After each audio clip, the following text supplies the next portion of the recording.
So, there's this new dystopian movie out, 2073, and it's painting a really grim picture of where we're headed. But here's the thing, we're not going to review the film itself. Instead, we're going to dive into this really powerful critique of it that asks a pretty wild question. What if the warning is actually the real danger?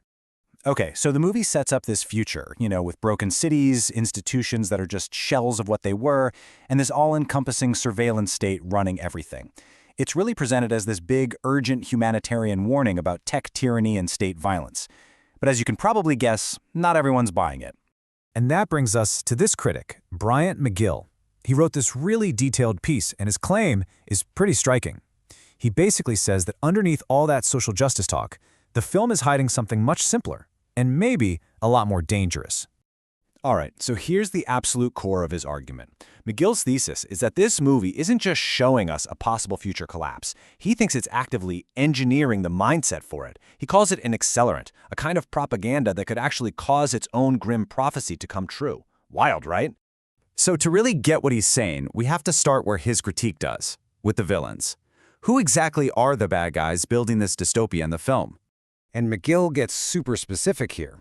He claims the film doesn't just make up its villains out of thin air. Instead, it mashes together all these real-world tech figures and companies into this one single techno-fascist bad guy. They're not shown as complicated people or companies. Nope, they're just the inevitable architects of total control. And this is a really key part of his argument. He says the film presents this idea of data-driven governance not as a neutral tool that could be good or bad, but as a full-blown moral disease. And when you do that, you turn these complex figures into simple, easy-to-hate symbols of evil. They become enemies you're supposed to despise, not figures you're meant to actually understand. Okay, now the critique takes a really sharp turn, and we get into some heavy geopolitics. The argument is that the film uses real, incredibly emotional footage of destroyed cities from Gaza and the West Bank. And according to McGill, the point isn't just to show you what's happening. It's to deliberately put you in a state of heightened moral suggestibility, basically to make you emotionally wide open. So what McGill is really getting at here is what the film doesn't show. He's saying, look, it shows all the effects of Israeli security technology and the destruction, but it leaves out the context, things like Hamas, rocket attacks, the complexities of that conflict. By doing that, he argues, the film creates what he calls a flattened moral landscape. It's a world where any action by a state just looks like pure, simple oppression, no questions asked. All right, so if the tech billionaires and the government are the bad guys, then who are the heroes? And that brings us to the second big part of McGill's critique, how the film supposedly romanticizes its heroes. This leads to a really fundamental question, right? If the movie is telling you that the state and its technology are the problem, then what's the solution? What does it want you, the viewer, to actually do about it? Well, McGill's answer is incredibly blunt. He says the film's solution is the mob. And his definition of the mob is just brutal.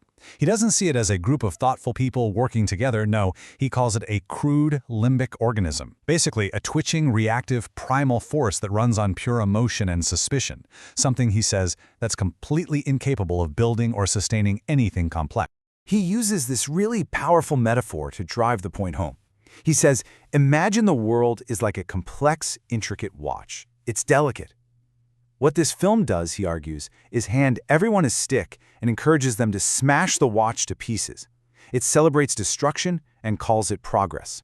And this is where we really get to the climax of the whole critique. The argument isn't just that the film's ideas are wrong. It's something much bigger. It's that the film itself becomes part of the problem, an active ingredient in creating the very chaos it's supposed to be warning us about. McGill makes this really subtle but critical distinction here. He says the film isn't just describing a possible future, it's performing it. By saturating us with images of society falling apart, he argues, the movie isn't just a warning. It's more like a training manual. It's teaching us to think and feel like we're already living in a state of collapse.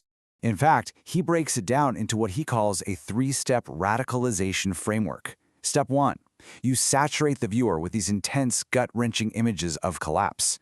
Step 2, you prime them emotionally, filling them with grief and rage. And then step 3, you offer up disorder, chaos, as the only moral response. And there it is, the self-fulfilling prophecy. The critique basically says, if chaos does break out after the film is released, the filmmakers get to turn around and say, "See, we told you so," all without admitting that their movie might have been the thing that lit the match. So where does this all leave us? What's the final verdict from this critique? Well, the ultimate judgment is that the film's biggest problem isn't even political, it's intellectual. At its core, the accusation is basically intellectual laziness. McGill says the filmmakers are just serving up what he calls the cinematic equivalent of a toddler's tantrum. It feels good, it flatters our sense of outrage, but it completely discourages us from doing the hard, complicated thinking that's actually needed to solve these massive problems. So instead of just being a mirror reflecting a broken world, the argument is that the film becomes a destructive force in its own right. It's less of a mirror and more of a hammer, just swinging away at the fragile structures still holding everything together. And from that point of view, the film's biggest betrayal is to you, the audience. It's accused of trading any sense of real workable hope for this seductive story where everything is doomed to fail. It makes collapse look appealing and then has the nerve to call it prophecy.